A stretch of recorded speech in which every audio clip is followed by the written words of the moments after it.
ایک منافع خور اور لالچی شخص نے شہر کے کونے میں ایک سستا پرانا اور تاریخی مکان خریدا۔ مکان کی سب سے پچھلی دیوار پر 10 بڑے سوراخ بنے ہوئے تھے۔ پہلے دن ہی اسے دیوار پر ایک پرانی چٹھی ملی جس پر لکھا تھا، اس دیوار کے اس پار دنیا کا سب سے قیمتی خزانہ چھپا ہے۔ ہر سوراخ میں ہاتھ ڈال کر تم مٹی نکال سکتے ہو، لیکن یاد رکھنا صبر کا امتحان آخری سوراخ میں ہوگا۔ اس لالچی شخص نے پہلے سوراخ میں ہاتھ ڈالا، اسے مٹی ملی۔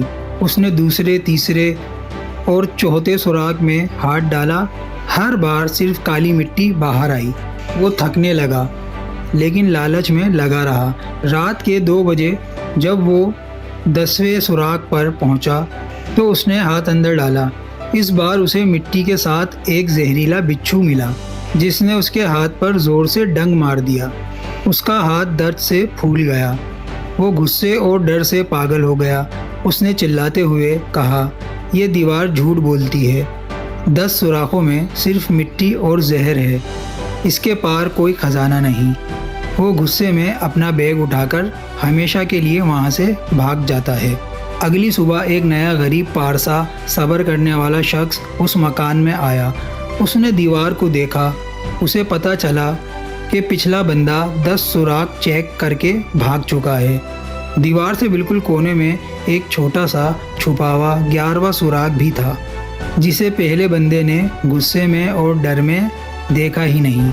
اس صبر والے شخص نے ڈرنے کی بجائے پورے یقین کے ساتھ 11ویں سوراخ میں ہاتھ ڈالا۔ جیسے ہی اس نے ہاتھ اندر ڈالا، دیوار کے اس پار سے سونے کے سکے اور ہیرے اس کے ہاتھوں میں آ گئے۔ دیوار اچانک کھل گئی اور اس پار ایک خوبصورت نظارہ تھا۔ زندگی میں جب ہم محنت کرتے ہیں، 90% ناکامیاں اور تکلیفیں بچھو کا ڈنگ 10ویں سوراخ کی طرح آخری وقت پر آتی ہیں۔